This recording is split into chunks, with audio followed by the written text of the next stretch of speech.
मेरे सारे बच्चे कैसे हैं? सभी अच्छे से हो? सभी को मेरा गुड आफ्टरनून। तो बच्चों, हम लोग जो है हमारे भौतिक हमारी इकाई जो चौथा इकाई है, भौतिक एवं रासायनिक परिवर्तन के बारे में चर्चा कर रहे थे, है ना। अब आप लोगों को क्लियर हो गया होगा भौतिक परिवर्तन क्या होता है, रासायनिक परिवर्तन क्या होता है। भौतिक परिवर्तन में बच्चों कभी भी कोई नया पदार्थ नहीं बनता है। रासायनिक परिवर्तन में क्या होता है, नए पदार्थ का निर्माण होता है। हमने बहुत सारे उदाहरण देखे, है ना, देखे ना। ओके, चलिए अब हम लोग ऐसा करते हैं, कुछ और उदाहरण भी हम लोग देखते हैं। ओके, जिसके साथ जो है आप आसानी से समझ सकते हो भौतिक परिवर्तन क्या है, रासायनिक परिवर्तन क्या है। तो बच्चों, भौतिक परिवर्तन, अब देखिए, पहले कुछ समझ लीजिए, उसके बाद हम आपको क्या करेंगे डिटेल में दिखाएंगे। ओके, किस किस के बारे में हम बोलने वाले हैं। तो लोहे एवं गंधक के चूर्ण का मिश्रण बनाना कैसा परिवर्तन है? वो जो है हमारा भौतिक परिवर्तन है। ओके, पहले याद रखिए कौन कौन सा कैसे कैसे परिवर्तन है। तो हमने जो है लोहे एवं गंधक का चूर्ण का क्या कर दिया, मिश्रण बना दिया। ओके, ये भौतिक परिवर्तन क्यों हुआ? क्योंकि जो है हम लोग चुंबक की सहायता से क्या कर सकते हैं, हम लोग जो है लोहे को अलग कर सकते हैं, है ना। यस, वेरी गुड, यूपीएस भोर कला से जवाब आया है भौतिक परिवर्तन। चलिए, हमारे वाराणसी से जो है, ओके, सीएस धनियालपुर हराहुर के बच्चों ने बोल रखा है नाग पंचमी की हार्दिक शुभकामनाएं। आप सबको भी बहुत बहुत शुभकामनाएं। ओके, तो चलिए बच्चों, अब जो है हमारा इस मिश्रण को जब हम लोहे और गंधक के चूर्ण के मिश्रण को जब गर्म करते हैं, है ना, लोहा प्लस गंधक उसको क्या करते हैं, गर्म करते हैं। यानी लोहे का रंग कैसा होता है, गहरा भूरा रंग होता है, सभी ने देख रखा है ना। गंधक जो है पीले रंग का होता है। जब हम इसको गरम करते हैं लोहा और गंधक को, तो जो है हमारा आयरन सल्फाइड बनता है। ओके, जो कौन सा रंग का होता है, काला हो जाता है। तो ये बताइए, ये परिवर्तन कैसा हुआ, बताइए मुझे, भौतिक है या रासायनिक है? जब लोहे और गंधक को हमने गर्म किया, मुझे आपका जवाब चाहिए। बताइए जल्दी जल्दी बच्चे, आंसर शुरू कर दीजिए अपना। मैं देखती हूँ कौन सबसे पहले बताता है। जब हमने लोहे और गंधक के चूर्ण को गर्म किया, तो ये कैसा परिवर्तन है, भौतिक परिवर्तन है या रासायनिक परिवर्तन है? क्योंकि आपने देखा लोहा और गंधक को जब गर्म किया तो उससे एक नया पदार्थ बना, है ना, आयरन सल्फेट बना। जिससे क्या हुआ, जिससे जो है नए पदार्थ की संरचना हुआ। यस, बिल्कुल सही कह रहे हो, ये कैसा है, रासायनिक परिवर्तन है। ओके, आंसर्स जो है जल्दी जल्दी देना चाहिए, तभी जो है क्या होगा, आपका ये पता चलेगा। ओके, अब देखिए अगला, देखिए चीनी का जल में घोलना, मुझे बताइए कैसा परिवर्तन है। यस, हमारे जो है सीएस खरादना से जवाब आ चुका है, रासायनिक परिवर्तन है हमारा। जो लोहे और गंधक को गर्म करना वो रासायनिक परिवर्तन है, बिल्कुल सही। अब मुझे बताइए चीनी का जल में घोलना कैसा परिवर्तन होगा बच्चों, जल्दी बताइए। यस, कॉम्पोजिट स्कूल बसवार से भी जो है हमारे जवाब आ चुका है, बहुत बढ़िया। बताइए बच्चों, जब चीनी को हम जल में घोलते हैं तो क्या आप उस चीनी को अलग कर सकते हो? बिल्कुल कर सकते हो, है ना। हम लोग क्या करके कर सकते हैं, हम लोग जो है वाष्पित करके कर सकते हैं। तो ये कैसा परिवर्तन होगा, भौतिक परिवर्तन होगा। ओके, और हम लोग अब क्या करेंगे, जो चीनी है, चीनी को हम लोग क्या करेंगे, सीधे उसको गर्म करना शुरू कर देंगे। ओके, चीनी को यानी किसी भी बर्तन में चम्मच में लेकर हमें क्या करना है, उसको गर्म करना है। ओके, गर्म करके जो है उसका कैरेमल बनाना है। जब वो ब्राउन कलर का एक भूरा रंग का होता है तो वो कैसा परिवर्तन होगा, बताइए। यस, बिल्कुल सही, रासायनिक परिवर्तन। सीएस खरादना से जवाब आ चुका है। ओके, हमारे जो है अभय यादव सीएस घुसैपुर से, सीएस बोपातपुर से, सभी ने जो है जवाब दिया है, बहुत बढ़िया। तो मेरे बच्चों को सब पता है, तो उसी तरह से जो है। और देखिए, अब देखिए, तो हमने चीनी का जल में घोलना भौतिक है, चीनी का कैरामल बनाना रासायनिक है। उसी तरह से गर्म करने पर लोहे का लाल होना कैसा परिवर्तन है, बताइए।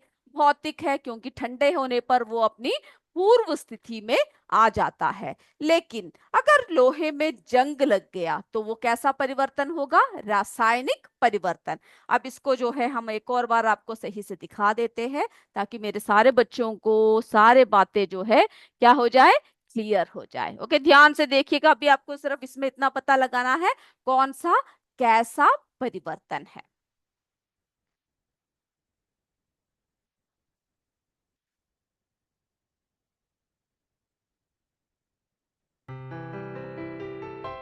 चलिए बच्चों, हम लोग जो है विभिन्न प्रकार के परिवर्तनों को देख रहे हैं। ओके, तो लोहे और सल्फर पाउडर का मिश्रण बनाना कैसा परिवर्तन है?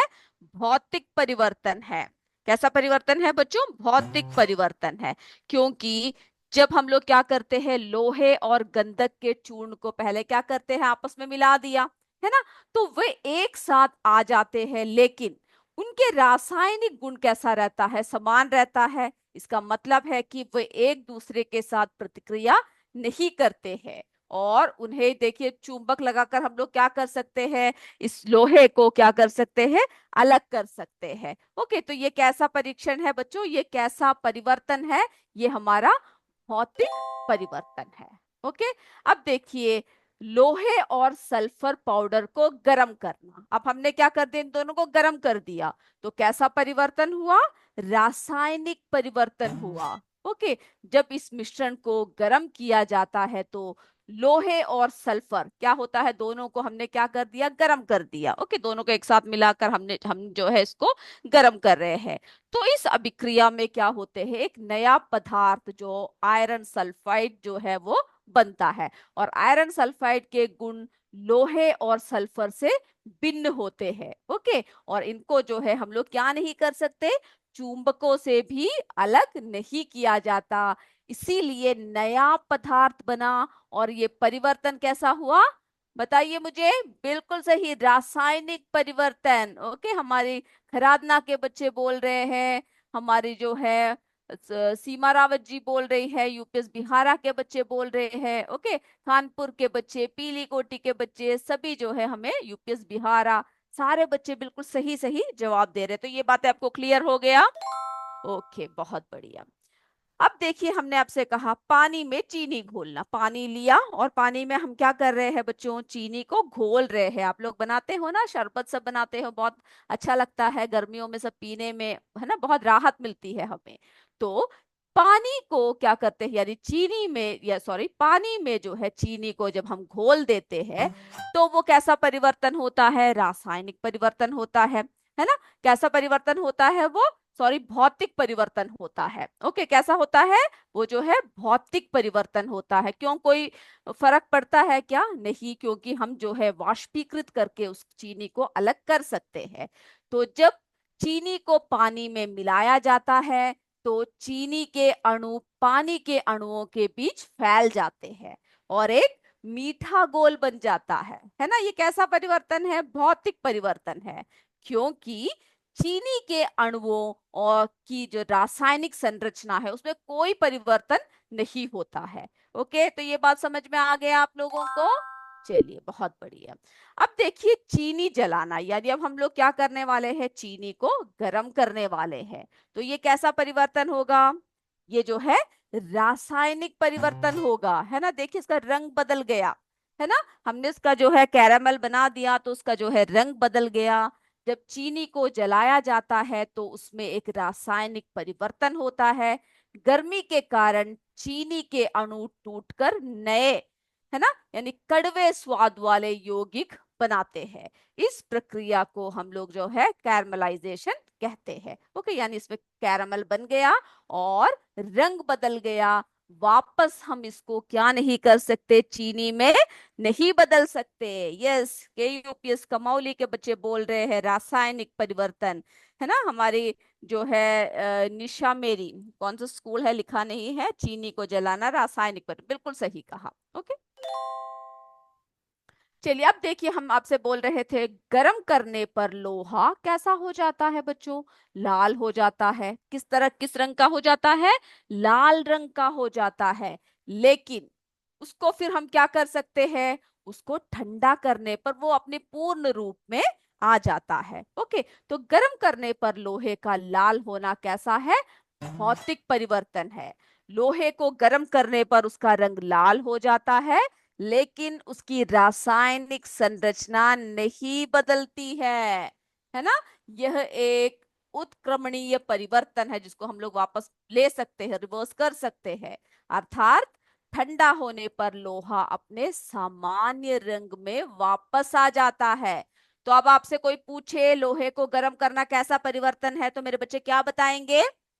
बताइए। बिल्कुल सही, भौतिक परिवर्तन है। अब देखिए इसमें रासायनिक परिवर्तन क्या हुआ? यस, जंग लगना, है ना। जब लोहा हवा और पानी के संपर्क में आता है, जैसे हमने आपसे कहा बहुत दिनों तक जो है हम लोग क्या करते हैं, लोहे को बाहर खुले में छोड़ देते हैं, और वो लोहा जो है पानी के संपर्क में, हवा के संपर्क में जब आता है, तो इस तरह से उसमें क्या लग जाता है? जंग लग जाता है ना। हमने एक अच्छे बड़े लोहे की चीज को छोड़ा और कुछ समय बाद, बहुत समय बाद क्या लग गया उसमें? जंग लग गया। Okay, yes.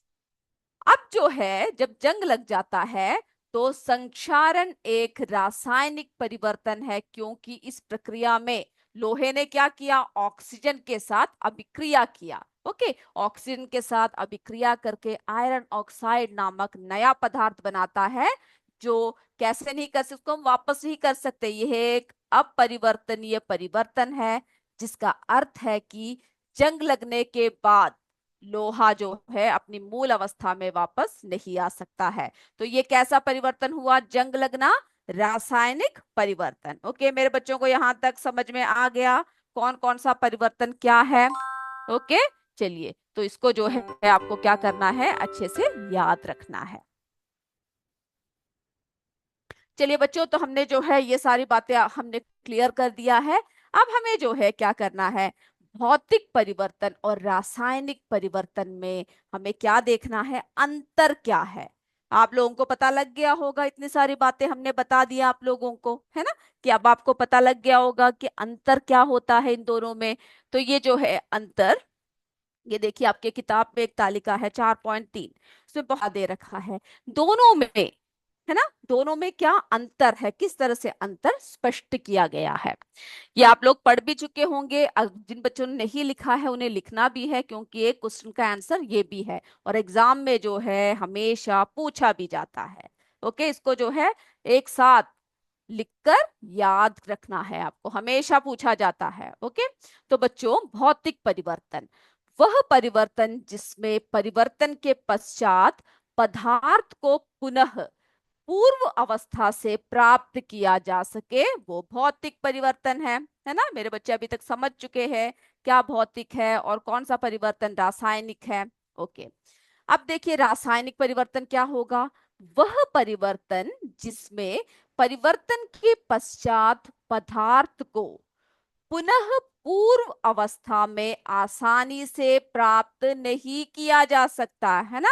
जिसमें क्या नहीं हो सकता? वापस उसी अवस्था में नहीं आता है, वो हमारा रासायनिक परिवर्तन है। ओके, अब देखिए भौतिक परिवर्तन में अगला देखिए क्या है? परिवर्तन के पश्चात कोई नया पदार्थ नहीं बनता है, और रासायनिक बिल्कुल उल्टा होगा, है ना। परिवर्तन के बाद जो है क्या बनता है बच्चों? नया पदार्थ बनता है। अब देखिए, ये जो है परिवर्तन, भौतिक परिवर्तन जो है वो अस्थाई होता है, यानी कि एक बार ऐसा हो गया, रंग हो गया, परिवर्तन हो गया, उसके बाद हम बदल सकते हैं। लेकिन जो हमारा रासायनिक परिवर्तन है वो कैसा होता है? स्थायी होता है। इतने पॉइंट्स सभी से आपको याद हो गए? बताइए मुझे यस और नो, क्योंकि हम लोग पढ़ते पढ़ते ही ये सब याद कर चुके हैं ना। यस।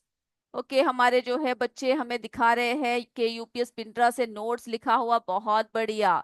ओके, आप लोगों का ये क्वेश्चन आंसर सब हो चुके हैं इस लेसन का। बताइए मुझे किनका नहीं हुआ, वो भी कमेंट कीजिए। ओके, चलिए, तो बच्चों, परिवर्तन के पश्चात जो है कोई नया पदार्थ नहीं बनता है हमारे भौतिक परिवर्तन में। रासायनिक में नया पदार्थ बनता है, और जो भौतिक है ये अस्थाई होता है, हमारा रासायनिक परिवर्तन स्थायी होता है ना। अब जो है भौतिक परिवर्तन में परिवर्तन के पश्चात पदार्थ के भौतिक गुणों यानी अवस्था, रंग आदि में क्या हो सकते हैं, परिवर्तन संभव हो सकते हैं, है ना। जैसे कि हमने कागज को फाड़ दिया तो क्या हुआ, उसका शेप में बदलाव आ गया, किंतु रासायनिक गुणों में कोई बदलाव नहीं होता है। ओके, ये हमारे भौतिक परिवर्तन की एक खास बात है। ओके, कॉम्पोजिट विद्यालय बसवार के बच्चे, हमारे जो है यूपीएस तरी के बच्चे सभी यस बोल रहे हैं। मेरे बच्चों ने बहुत अच्छे से पढ़ा हुआ है, लिखा हुआ है।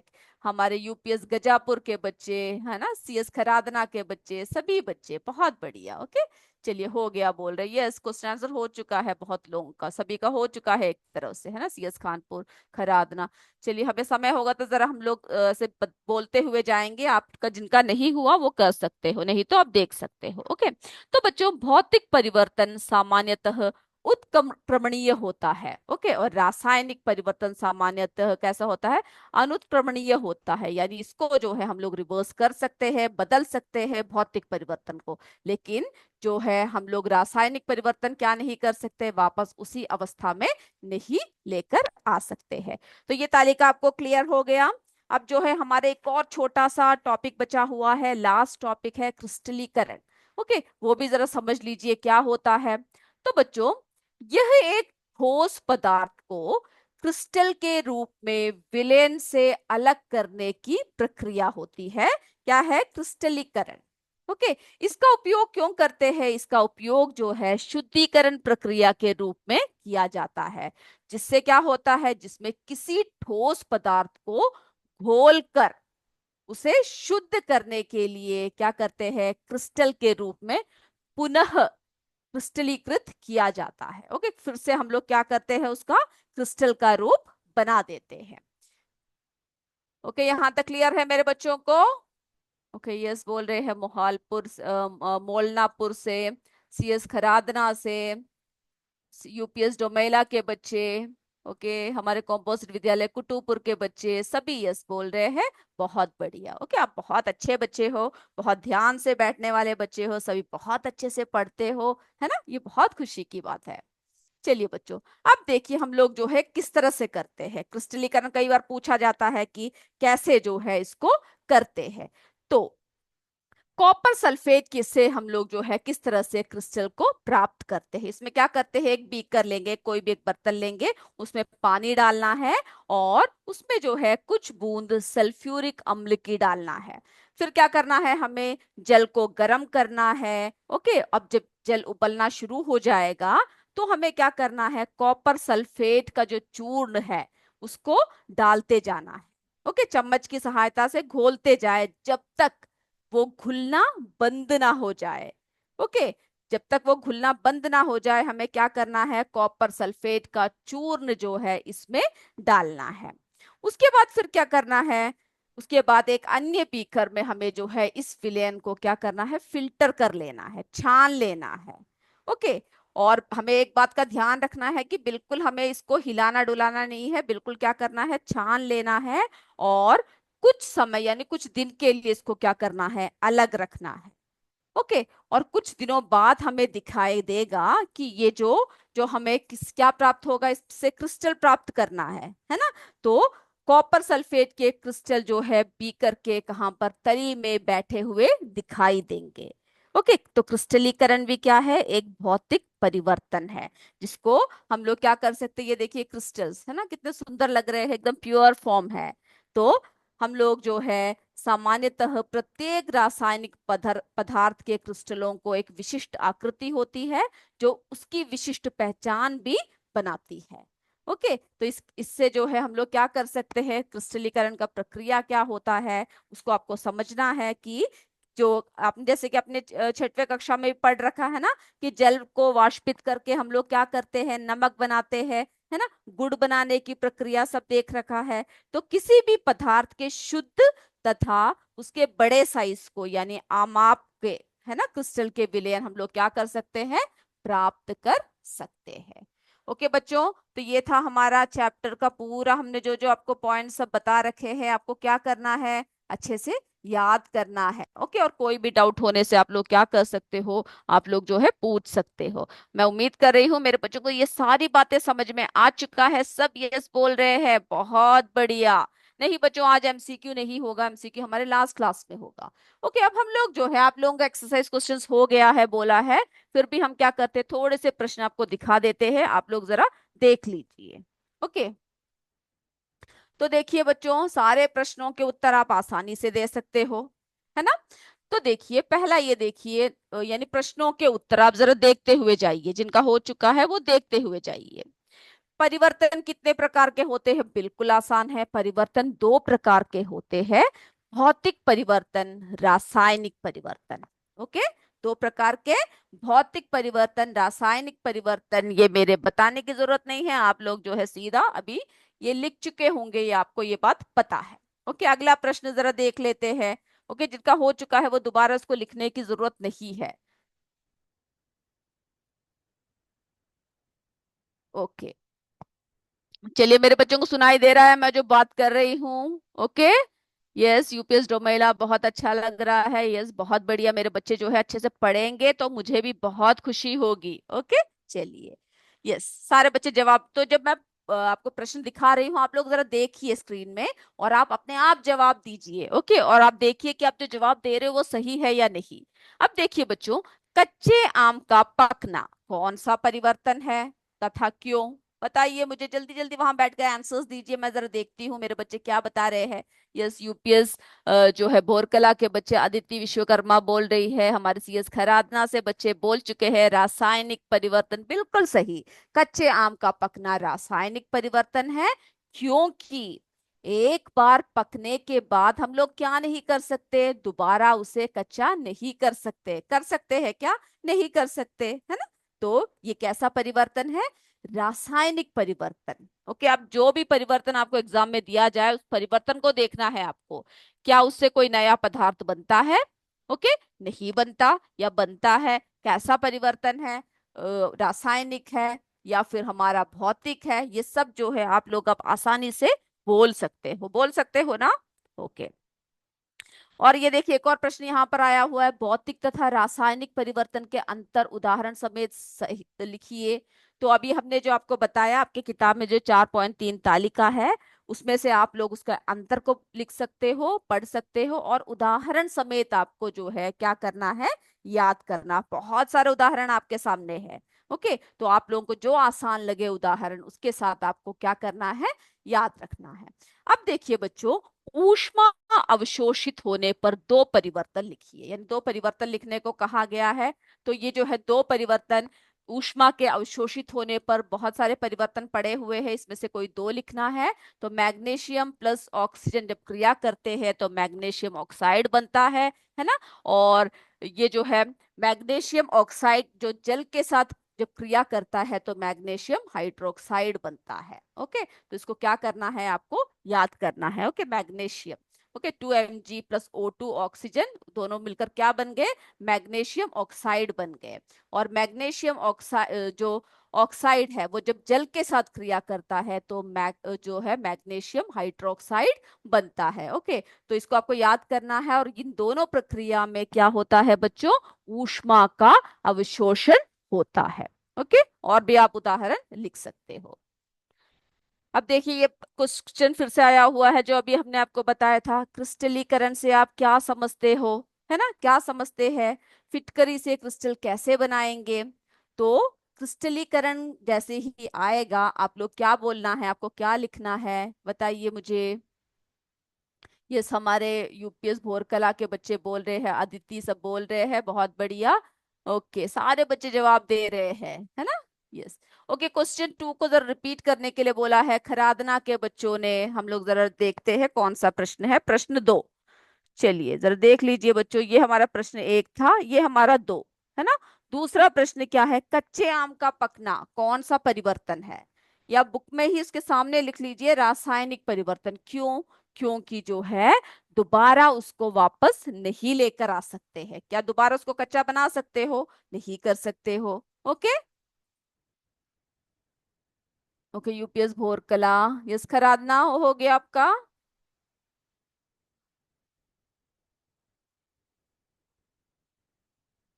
ओके, यस बोल रहे हैं, बहुत बड़ी। इसी तरह से आपको जो भी प्रश्न आपको दोबारा देखना हो या कोई भी बात पूछना हो तो मेरे बच्चे जो है क्या कर सकते हैं, कमेंट कर सकते हैं। ओके, यस, बहुत बढ़िया। चलिए, तो हम आगे बढ़ रहे हैं अब। तो भौतिक और रासायनिक परिवर्तन में अंतर देखा हमने, ऊष्मा अवशोषित होने वाले दो परिवर्तन को बताया। अब जो है हमारा क्रिस्टलीकरण से आप क्या समझते हैं, फिटकरी से क्रिस्टल कैसे बनाएंगे। तो बच्चों, किसी पदार्थ के शुद्ध तथा बड़े माप के क्रिस्टल उसके विलयन से प्राप्त किए जा सकते हैं, और इस प्रक्रिया को हम लोग क्या कहते हैं, क्रिस्टलीकरण कहते हैं, है ना। यस। अब देखिए, जो है हमारे फिटकरी का क्रिस्टलीकरण करने की विधि में क्या करते हैं, 2 चम्मच फिटकरी का चूर्ण लेकर आधा कप पानी में मिलाए। ये इसी तरह याद कर लीजिए, जैसे आप कोई व्यंजन बनाते हो ना, उसी तरह से याद रख लीजिएगा इसको। ओके। उसे खूब अच्छे तरह से घोलने के बाद क्या करना है, थोड़ी देर के लिए छोड़ दे। तो फिटकरी का क्रिस्टलीकरण, ये आपको 2-3 स्टेप्स याद हो गए। जैसे कि आप लोग चाय बना रहे हो, खाना बना रहे हो, उसी तरह से इसको भी जो है क्या करना है, एकदम आइडिया से याद रखना है ताकि एग्जाम में बिल्कुल गलत ना हो। ओके। तो फिटकरी का क्रिस्टलीकरण करने की विधि में क्या करते हैं हम लोग, 2 चम्मच फिटकरी का चूर्ण लेकर आधा कप पानी में मिलाए, उसे खूब अच्छी तरह से घोलने के बाद हमें क्या करना है, थोड़ी समय के लिए छोड़ देना है। ओके। अब क्या होगा, अब इसमें से एक छोटा सा फिटकरी का टुकड़ा धागे में बांधकर, है ना, हमने वो परीक्षण देखा था, धागे में बांधकर गोल में डुबोकर 1 सप्ताह के लिए छोड़ दे।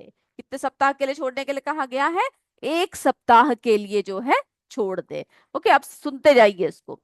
अब 1 सप्ताह बाद देखेंगे कि फिटकरी का छोटा टुकड़ा धीरे धीरे बड़ा होने लगा, है ना, बड़ा होने लगेगा। इस बड़े टुकड़े को तोड़कर हम फिर से क्या कर सकते हैं, फिटकरी के छोटे छोटे क्रिस्टल प्राप्त कर सकते हैं। तो ये प्रोसेस आपको याद हो गया। Okay, yes. हमारे यूपीएस भोरकला से भी आज नाग पंचमी है, तो नाग पंचमी की हार्दिक शुभकामनाएं बताया है अदिति ने, हमारी नैन्सी ने, सुनैया यादव ने, आप सबको भी बहुत बहुत शुभकामनाएं। Okay, yes. ओके, कौन सा फिर से दिखाना है, सीएस कुसुमरा। यही प्रश्न को हम जरा एक और बार दिखाते हैं, हमारे जो है सीएस कुसुमरा के बच्चों ने बोला है एक और बार दिखाने के लिए। तो सुनिए बच्चों, क्रिस्टलीकरण से आप क्या समझते हैं, फिटकरी से क्रिस्टल कैसे बनाएंगे। ओके। किसी पदार्थ के शुद्ध तथा बड़े माप के क्रिस्टल उसके विलयन से प्राप्त किया जा सकता है, और ये प्रक्रिया हम लोग क्या कहते हैं, क्रिस्टलीकरण कहते हैं। ओके। फिर आपसे पूछा है कि फिटकरी का क्रिस्टलीकरण कैसे करेंगे, कैसे इसको इकट्ठा करेंगे। तो इसको करने के लिए हमें 2 चम्मच फिटकरी का चूर्ण लेकर आधा कप पानी में मिलाए। फिर उसके बाद क्या करना है, उसे अच्छे से घोलना है और थोड़ी देर के लिए हमें उसे छोड़ देना है। ओके। थोड़ी देर के लिए हमें क्या करना है, उसको छोड़ देना है। ओके। और फिर क्या होगा, इसमें एक छोटा सा फिटकरी का टुकड़ा धागे में बांधकर गोल में क्या करना है, डुबो कर रखना है, 1 सप्ताह के लिए छोड़ना है। ओके। तो 1 सप्ताह के लिए जब हम छोड़ देंगे तो हम क्या देखेंगे कि वो जो फिटकरी का जो टुकड़ा है वो धीरे धीरे बड़ा हो रहा है। ओके। इस बड़े टुकड़े को तोड़कर फिर से हम क्या कर सकते हैं, फिटकरी के छोटे छोटे क्रिस्टल प्राप्त कर सकते हैं। ओके, मेरे जो है कुसमुरा के बच्चों का हो गया तो यस बोल दीजिए। इसको जो है आपको समझना है, ये सारी प्रक्रिया आपके किताब में दे रखा है ना, कि किस तरह से क्रिस्टलीकरण करते हैं, कैसे बनाते हैं, वो सभी जो है प्रक्रिया क्या है आपके बुक में दिया हुआ है। तो उसको अच्छे से पढ़ना है, और आप जो है अपने सरल भाषा में उसको क्या कर सकते हो, आप उसको लिख सकते हो। चलिए, अब आप ये कैसे दिखाएंगे कि दही का जमना एक रासायनिक परिवर्तन है। बिल्कुल आसान है, दूध से दही का जमना रासायनिक परिवर्तन है, क्योंकि हम दही से दूध पुनः प्राप्त नहीं कर सकते, है ना, तथा यह एक स्थायी परिवर्तन है। इसीलिए दही का जमना कैसा परिवर्तन है बच्चों, रासायनिक परिवर्तन है। ओके। चलिए, यहां तक सभी का हो चुका है ना। चलिए, तो बच्चों आप लोगों को क्या करना है, आप कोई भी ऐसा प्रश्न हो जो आप ना लिखा हो या फिर कोई भी प्रश्न आपको दिखाना हो तो आप मेरे बच्चे मुझे बता सकते हैं। हम जो है अगले क्लास में आपको दिखाएंगे। ओके, तो हम लोग जो है अगले क्लास में फिर मिलेंगे, और जो जो बातें बताया है वो सब आप पढ़कर आएंगे, लिख कर आएंगे, अच्छे से याद करके आओगे सारी बातें। और कोई भी डाउट होने से मेरे बच्चे मुझसे पूछ सकते हैं। ओके, तो अगली क्लास में फिर मिलते हैं। तब तक जय विद्या शक्ति, जय हिंद, जय भारत। धन्यवाद मेरे बच्चों। Thank you sir.